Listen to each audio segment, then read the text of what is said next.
This is my electrical engine. It's not very good, but it's strong enough for this. It's I don't know what it calls. Hallback, I'm not sure. And it's driven by a Arduino with a Adafruit Motor Shield 2.0, and it has 4 H bridges, 2 on each side. So I have 2 electrical magnets on this one and only 1 on this. And I connected a 10K potentiometer to the analog port, and I'm reading the value as a delay between the electromagnets. Let's see if I can spin it up. It's very sensitive. If I'm going too fast, it will stop.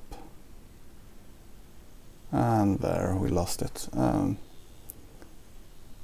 turn it off. It looks like this.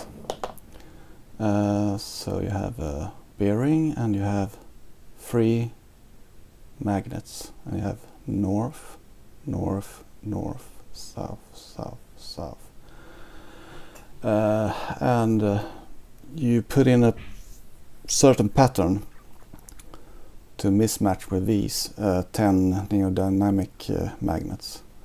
I actually think these are not helping these magnetic bolts, iron bolts, because it's so strong, the connection between the magnet and the iron. So the electromagnetic has to overcome this attraction. I don't know if I could run without these. Probably not, but oh, I think it was fun. This was working. Let's see if it works again.